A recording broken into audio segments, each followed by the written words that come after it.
Kerala university senate ഹാളിൽ നടക്കുന്ന അടിയന്തരാവസ്ഥയുടെ 50 ആണ്ടുകൾ എന്ന പരിപാടിയിൽ ഗവർണർ രാജേന്ദ്ര വിശ്വനാഥ അർലേക്കർ പങ്കെടുക്കുകയാണ്.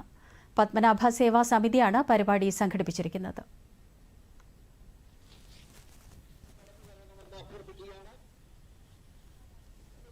നവംബർ 14 മുതൽ 2 മാസം ജയിൽവാസം.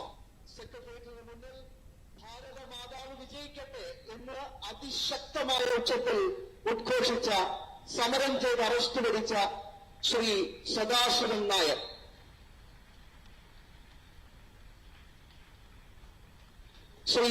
ശ്രീ ഗോപാലകൃഷ്ണൻ നായർ 1975 നവംബർ 14 മുതൽ 1 മാസം ജയിലിൽ. അന്ന് അദ്ദേഹത്തിന് വെറും 17 വയസ്സ് മാത്രമായിരുന്നു പ്രായം.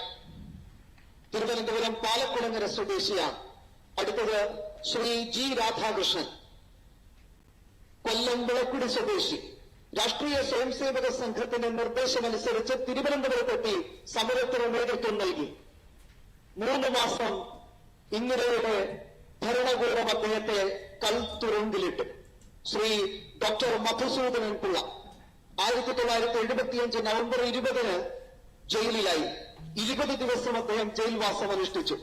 MSc പഠിക്കുകയായിരുന്ന ABUPയുടെ ദേശീയ എക്സിക്യൂട്ടീവ് അംഗമായി പ്രവർത്തിക്കുകയാണ് അദ്ദേഹം ഈ സമര ഇതിഹാസത്തിൽ പങ്കാളിയായത്.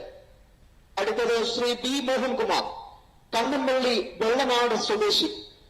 ലോക് സംഘർഷ സമിതിയുടെ ലഘുലേഖ വിതരണം ചെയ്യുന്ന സമയം തമ്പാനൂർ ബസ് സ്റ്റാൻഡിൽ നിന്നാണ് അദ്ദേഹത്തെ പോലീസ് പിടിച്ചുകൊണ്ടുപോയി ക്രൂരമായി മർദ്ദിക്കുകയും ജയിലിൽ 3 മാസം ജയിലിൽ പിടിച്ചിടുകയും ചെയ്തത്.